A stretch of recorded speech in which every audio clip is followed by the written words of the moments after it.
بسم اللہ الرحمن الرحیم۔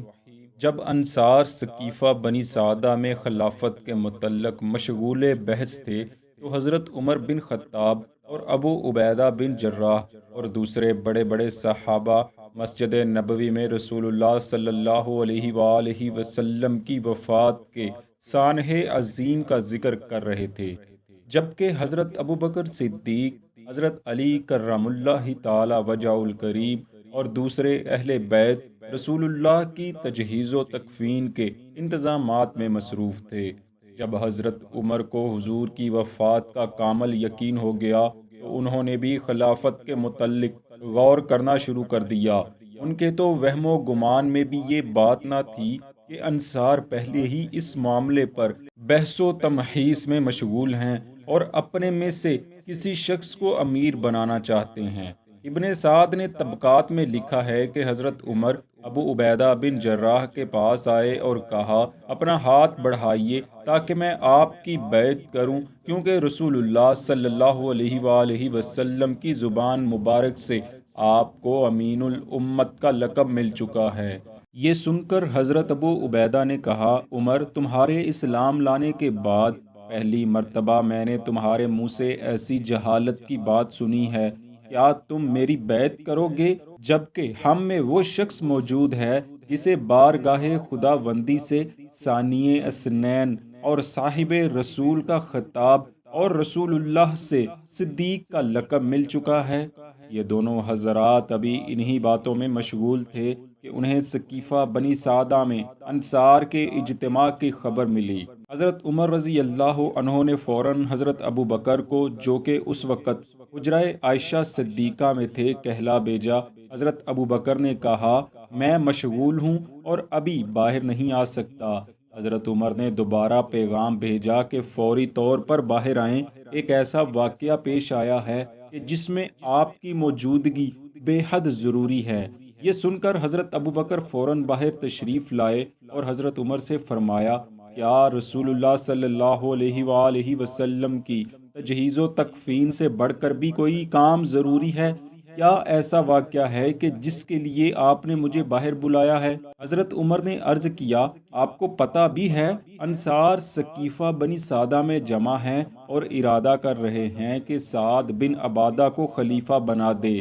ان میں سے ایک شخص نے یہ بھی کہا ہے کہ ایک امیر ہم میں سے ہو اور ایک امیر قریش میں سے۔ یہ سننا تھا کہ حضرت ابو بکر فوراً حضرت عمر اور ابو عبیدہ بن جراح کو ساتھ لے کر ثقیفہ کی جانب چل پڑے۔ یہ تینوں ابھی راستے میں ہی تھے کہ انہیں عاصم بن عدی اور عوام بن سعدہ ملے۔ یہ دونوں ثقیفہ سے واپس آ رہے تھے۔ انہوں نے آپ لوگوں سے کہا، آپ لوگ اپنا کام کریں اور انصار کے پاس مت جائیں۔ حضرت عمر نے جواب دیا، یہ نہیں ہو سکتا، ہم ضرور جائیں گے۔ چنانچہ یہ تینوں حضرات ثقیفہ میں پہنچے تو دیکھا کہ انصار جمع ہیں اور محو گفتگو ہیں اور بحث ابھی جاری تھی۔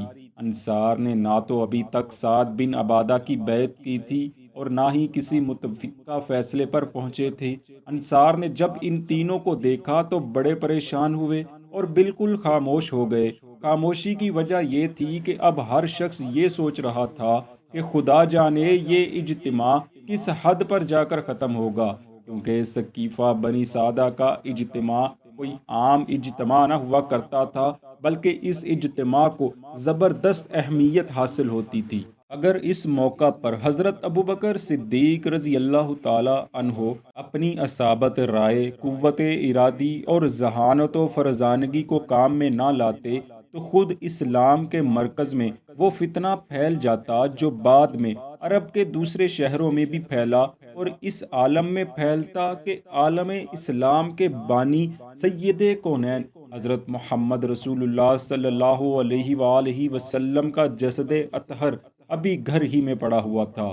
دوستو، ذرا غور فرمائیں، اگر انصار سعد بن عبادہ کی باتوں میں آ کر یہ اصرار کرتے کہ خلافت کا حق صرف اور صرف انصار کو ہے اور خلیفہ سعد بن عبادہ ہی ہوں گے، اور دوسری طرف قریش بھی ڈٹ جاتے اور اپنے سوا کسی کو مسند خلافت پر نہ دیکھنا چاہتے، تو اس فتنے کا انجام کیا ہوتا؟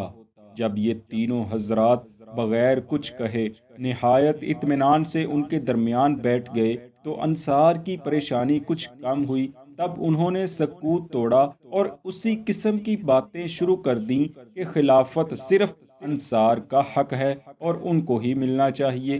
امیر المومنین حضرت عمر رضی اللہ تعالی عنہ فرماتے ہیں، میں نے بعض باتیں سوچ رکھی تھیں جنہیں میں اس مجلس کے سامنے بیان کرنے کا ارادہ رکھتا تھا، لیکن جیسے ہی میں تقریر کرنے کے لیے کھڑا ہوا تو اس سے پہلے کہ کچھ کہتا حضرت ابو بکر نے مجھے کہا، ذرا ٹھہرو، مجھے بات کر لینے دو، اس کے بعد تم بھی اپنی بات کر لینا۔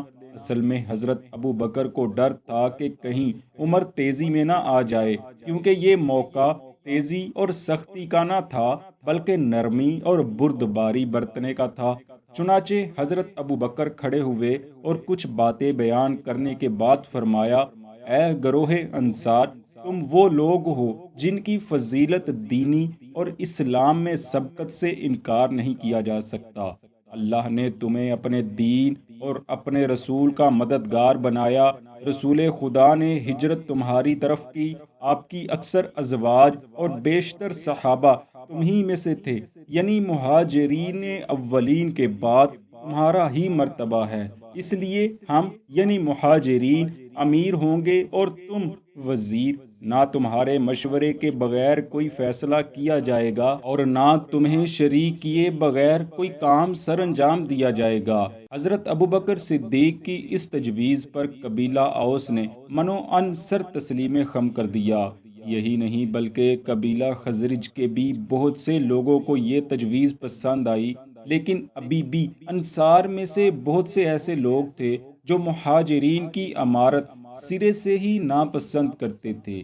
چنانچہ انہی میں سے ایک شخص کھڑا ہوا اور کہنے لگا، ہم اللہ کے انصار اور اسلام کا لشکر ہیں، اور تم اے مہاجرین ہم سے قلیل التعداد ہو، لیکن اب تم ہمارا حق غصب کرنا اور ہمیں سلطنت سے محروم کرنا چاہتے ہو، ایسا کبھی نہیں ہو سکے گا۔ یہ سن کر حضرت ابوبکر صدیق نے فرمایا، تم دین میں ہمارے بھائی، غنیمت میں ہمارے شریک اور دشمنوں کے مقابلے میں ہمارے مددگار ہو۔ باقی تم نے جو اپنی فضیلت کا ذکر کیا ہے اس سے ہمیں انکار نہیں، تم واقعی اس کے اہل ہو اور روئے زمین پر سب سے زیادہ تعریف کے مستحق۔ لیکن یاد رکھو، عرب اس بات کو کبھی نہیں مانیں گے کہ سلطنت قریش کے سوا کسی اور قبیلے کے ہاتھ میں رہے، اس لیے امارت تم ہمارے سپرد کرو اور وزارت خود سنبھال لو۔ اس کے بعد حباب بن منذر انصاری کھڑے ہوئے اور کہا، اے انصار، امارت اپنے ہاتھ ہی میں رکھو، کیونکہ لوگ تمہارے مطیع ہیں۔ کسی شخص میں یہ جرأت نہ ہوگی کہ وہ تمہارے خلاف آواز اٹھا سکے یا تمہاری رائے کے خلاف کوئی کام کر سکے۔ یہ لوگ یعنی مہاجرین تمہاری بات ماننے پر مجبور ہیں، تو لہٰذا تم ایک دوسرے کی مخالفت کر کے اپنا معاملہ خراب نہ کرو۔ حباب کی بات سنتے ہی حضرت عمر خود پر ضبط نہ رکھ سکے اور فوراً اٹھ کھڑے ہوئے اور فرمایا، ایک میان میں دو تلواریں جمع نہیں ہو سکتی۔ اللہ کی قسم، عرب تمہیں امیر بنانے پر ہرگز رضامند نہ ہوں گے جبکہ رسول اللہ تم میں سے نہ تھے۔ حباب نے پھر کہا، اے انصار، تم ہمت سے کام لو اور عمر اور اس کے ساتھیوں کی بات نہ سنو۔ حضرت عمر نے فرمایا، اگر تم نے اس قسم کی کوشش کی تو اللہ تمہیں ہلاک کر ڈالے گا۔ حباب نے جواب دیا، ہمیں نہیں بلکہ اللہ تمہیں ہلاک کر ڈالے گا۔ یہاں امام طبری نے تو یہاں تک لکھا ہے کہ حباب نے فوراً باتیں کرتے کرتے تلوار سونت لی، لیکن حضرت عمر نے ہاتھ جھٹک کر تلوار ان کے ہاتھ سے گرا دی اور اسے اٹھا کر سعد بن عبادہ کی طرف بڑھنے لگے۔ اس وقت ابو عبیدہ بن جراح جو اب تک خاموش بیٹھے فریقین کی باتیں سن رہے تھے، اس معاملے میں دخل دیے بغیر نہ رہ سکے۔ آپ اٹھے اور اہل مدینہ کو مخاطب کرتے ہوئے کہا، اے انصار، تم ہی تھے جنہوں نے اس دین کی نصرت و حمایت کے لیے سب سے پہلے اپنے آپ کو پیش کیا تھا، اب تم ہی سب سے پہلے اس کی تباہی کے در پہ ہو رہے ہو۔ ابو عبیدہ کے اس جملے کو قبیلہ خزرج کے سردار بشیر بن سعد پر بے حد اثر ہوا اور وہ کھڑے ہوئے اور کہنے لگے، اے انصار، تم اللہ کا تقوی اختیار کرو، مہاجرین کی مخالفت نہ کرو اور ان سے مت جھگڑو۔ قبیلہ خزرج کے سردار کی بات سنتے ہی انصار ایک مرتبہ پھر خاموش ہو گئے۔ یہ دیکھ کر حضرت ابوبکر صدیق کو یقین ہو گیا کہ شاید معاملہ سدھر گیا ہے اور یہی لمحات فیصلہ کن ہے، انہیں ضائع نہیں کرنا چاہیے۔ آپ نے فوراً حضرت عمر اور ابو عبیدہ کا ہاتھ پکڑا اور کھڑے ہو گئے اور اعلان کر دیا کہ ان میں سے جس کی بیعت چاہو کر لو۔